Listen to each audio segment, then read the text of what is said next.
मित्रों, आपका अपने चैनल शुद्ध वचन में स्वागत है। दोस्तों, वैसे तो भोजन में हम क्या खाना चाहिए और क्या नहीं खाना चाहिए ये लोगों के व्यक्तिगत का फैसला होता है, लेकिन यहाँ हिंदू धर्म में कुछ लोग मांसाहार को निषिद्ध मानते हैं। वही उनमें से कई लोग मांसाहार को काटकर और मारकर खाते हैं। आज भी ये कार्य हमें कई जगहों पर मिलता है। एक और मांसाहार का ग्रहण करने वाले लोग शाकाहारी खाने वाले लोग को घास फूस खाने वाले बताते हैं, और दूसरी ओर देखे तो शाकाहारी खाने वाले लोग वह मांसाहारी खाने वाले लोगों को जानवरों पर अत्याचार करने वाले लोग मानते हैं। और ये लक्षण बुद्धिमान लोगों के लक्षण नहीं होना चाहिए। इसलिए दोस्तों, जानते हैं कि हिंदू धर्म ग्रंथों में शाकाहारी और मांसाहारी इन दोनों में कौन सा आहार उत्तम माना गया है। हिंदू धर्म में मांस खाना माना है कि नहीं, इस बात को लेकर कई लोग के मन में शंका होती है। इसका कारण कुछ लोगों के मन में वेदों के विषय कुछ प्रकार की शंका पैदा होती है, जिनके वजह से वह समझते हैं कि वेदों में मांसाहार का विधान लिखा गया हुआ है। लेकिन मित्रों, ये आपका क्या भ्रम है और श्री कृष्ण ने क्या बताया? मांस खाना पाप नहीं है, लेकिन कैसे? तो दोस्तों, आपने अगर अभी तक चैनल को सब्सक्राइब नहीं किया है तो सब्सक्राइब कर ले, जिससे हम आपके लिए ऐसे ही वीडियो लाते रहे। दोस्तों, वीडियो शुरू करने से पहले आपको बता दूं कि वीडियो अंत तक देखें, क्योंकि अधूरा ज्ञान बहुत खतरनाक होता है। दोस्तों, वेद और पुराण हिंदू धर्म के मुक्ति ग्रंथ है, जिसमें वेदों का सार उपनिषद है और उपनिषदों का सार श्रीमद्भागवत गीता है। वेदों में पशु हत्या पाप माना गया है और मांस खाने के संबंध में स्पष्ट किया गया है कि मांस नहीं खाना है। इतना ही नहीं, बल्कि कुछ प्राणियों के मांस खाने का उपचार भी उसमें लिखा गया है। यजुर्वेद में कहा गया है कि मनुष्यों को परमात्मा को सभी की गई रचनाओं से मनुष्य को अपने आत्मा समान मानना चाहिए। जैसे अपनों को चाहते हैं वैसे ही दूसरों का हित करना चाहिए, और जिस तरह आप अपना बहुत अच्छी तरह से आप अपना ख्याल रख पाते हो, वैसा ही हमें दूसरे प्राणी और जीव जंतु का ख्याल रखना चाहिए। वैसी ही अथर्ववेद में कहा गया है कि हे मनुष्य, तुम चावल, गेहूं, दाल आदि आहार के रूप में तुम ग्रहण करते हो, वही तुम्हारे लिए वम उत्तम माना गया है।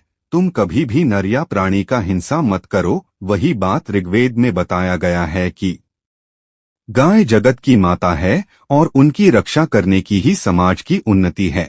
मनुष्यों को इस मान सभी प्राणियों की रक्षा अपने जीवन से ज्यादा करनी चाहिए। इस भागवत गीता में मांस खाने या नहीं खाने की वजह की बात आए 3 चरणों में उस बात को विभाजित किया गया है, जिसमें सत्व, रज और तमस को इन तीनों में मांस का उल्लेख किया गया है। गीता के अनुसार अन्न से ही आपके मन के विचार बनते हैं। जो मनुष्य सात्विक का भोजन करता है उसकी सोच भी सात्विक रहती है। दोस्तों, मांस और मदिरा की जैसी चीजें तामसिक भोजन कहा जाता है। इस तरह का भोजन करने वाले लोग अक्सर कुकर्म, रोगी, एक दर्दी की तरह रहना, दुखी और सदैव के लिए आलसी बन जाते हैं। गीता के अनुसार सात्विक भोजन करने वाले लोगों की उम्र बढ़ती है और उसकी आयु को लंबा कर देता है, और उनके मन को स्वस्थ और तंदुरुस्त रखने के लिए बहुत ही अच्छा होता है, जिस कारण वह बल, बुद्धि और आयु को बढ़ाने में हमें इस हिंदू की तरह हमें शाकाहारी भोजन खाना चाहिए। ठीक वैसे ही गरुड़ पुराण में बताया है कि जिसमें हमें श्री कृष्ण की एक कथा का वर्णन मिलता है। दोस्तों, मांस खाना पुण्य है, ये बात को लेकर भगवान श्री कृष्ण की कथा। दोस्तों, बचपन में एक दिन श्री कृष्ण तब यमुना किनारे पर एक पाई पेड़ के नीचे एक दिन बांसुरी बाजा रहे थे। ठीक उसी समय पर उसके पास एक हिरन दौड़ता हुआ आया था और उनके पीछे जाकर वह छुप गया था। तब हिरन बहुत डरा हुआ था। तब श्री कृष्ण ने हिरण के माथा पर हाथ हिलाया और तब हिरन को पूछा, क्या बात है हिरण, तुम बड़ा घबरा कर यहाँ पर आ गए?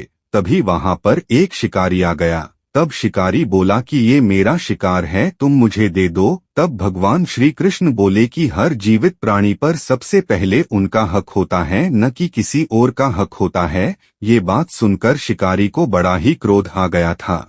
उस शिकारी गरज हुए कहा, भगवान कृष्ण को ये मेरा शिकार है जिसे मैं पकाकर खाऊंगा, ये बात छोड़ो, तुम मुझे तुम्हारा ज्ञान मत दो। इस प्रकार ये बात भगवान श्री कृष्ण दोबारा बोले कि किसी भी प्राणी को मारना या जीव को मारना ये बड़ा ही पाप है। क्या तुम पाप के भागी बनाना चाहते हो? मांसाहार ये पापा है या पुण्य, ये बात तुम नहीं जानते हो। तब वह शिकारी बोला कि मैं आपकी तरह बहुत ज्ञानी नहीं हूँ कि मैं क्या जानूँ कि मांसाहार पाप है या पुण्य, ये बात नहीं जानता हूँ। मैं तो बस इतना जानता हूँ कि मैं यदि ये शिकार नहीं कर पाया तो मुझे ये खाना नहीं मिल पाएगा। मैं इस हिरण को इस जीव से मुक्त कर मैं तो पुण्य ही तो कमा रहा हूँ, फिर आप क्यों मुझे इस पुण्य को कमाने से तुम रोक रहे? जहाँ तक मैंने सुना है कि जीव हत्या तो शास्त्रों में उसका उल्लेख किया गया है। तब राजा भी शिकार करते थे, तब ये पाप नहीं कहलाता था, और इस पाप का मैं ही क्यों अब भोगी बनूं, बताओ तुम। तब शिकारी श्री कृष्ण को पूछा, अब आप ही बताइए कि मांसाहार पाप है या पुण्य, इसके बारे में बताइए।